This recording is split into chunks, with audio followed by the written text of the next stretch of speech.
durante estos últimos años he estudiado en particular la negación lógica. La negación lógica, pero desde la perspectiva psicológica. Es decir, la negación consiste en invertir el valor de verdad de una determinada proposición, de un enunciado dado. Si un enunciado es verdadero y lo negamos, se va a transformar en falso. Y si es falso y lo negamos, se transforma en verdadero.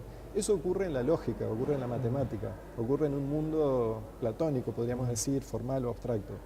Es distinto lo que ocurre en el mundo psicológico, en el procesamiento, en la representación mental de esas formalidades. En particular con el razonamiento compuesto, con la negación compuesta. Por ejemplo, cuando tenemos que negar una conjunción, es decir, una frase que contenga la palabra y, la conjunción, o la palabra o, la disyunción, cuando tenemos que negar eso, hay reglas matemáticas, reglas de la lógica, que se conocen hace cientos de años, se le atribuyen a un matemático Augustus de Morgan, pero en realidad encontré que son conocidas desde la Edad Media, a pesar de que se considera que son modernas, en realidad estaban teorizadas y formalizadas de la Edad Media. Son relativamente sencillas esas reglas en el terreno de la lógica matemática. Ahora, desde la perspectiva psicológica son prácticamente imposibles. Hemos descubierto que es más difícil negar una conjunción que negar una disyunción, pero también hemos encontrado que con un entrenamiento mínimo esas dificultades se reducen de manera significativa. Hemos hecho experimentos en los que, tanto con entrenamiento abstracto, demostraciones de teoremas, por ejemplo, explicados de una manera sencilla para que lo pueda entender cualquiera que no tenga formación matemática, mejora sensiblemente la capacidad de razonar con negación compuesta. La negación es muy difícil de procesar para nosotros, como es un artificio abstracto, y vivimos en un mundo más bien concreto, sensorial, nos resulta muy difícil pensar con negación.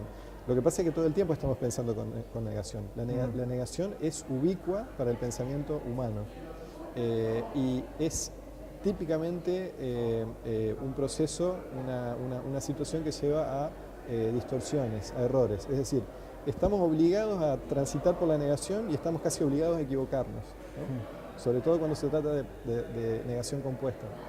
Y bueno, lo bueno es que lo podemos corregir con entrenamientos muy breves y muy sencillos.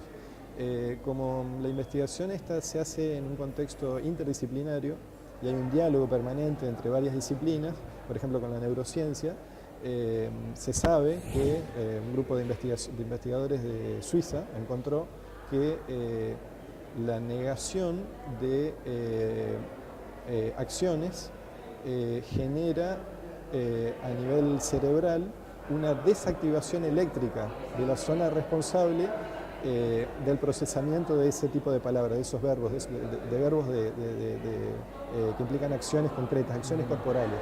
Es decir, al procesar verbos de acciones corporales se activa una zona del cerebro específica. Si la negamos y hacemos que la persona procese el pensamiento de esa negación, se desactiva esa zona cerebral, ¿no? Claro, todo eso se puede observar neuronalmente. Se puede observar mediante neuroimágenes, exactamente. Y lo podemos observar indirectamente a través de mediciones del tipo de respuesta que nos dan en cuestionarios, en silogismos, por ejemplo, o en pequeños razonamientos, y mediante la medición del tiempo de respuesta. Medimos los milisegundos, es decir, la cantidad de tiempo que demora, y de ahí podemos inferir si la representación fue más de mayor volumen, de mayor frondosidad, o si fue una representación más abreviada, más acotada, más sencilla.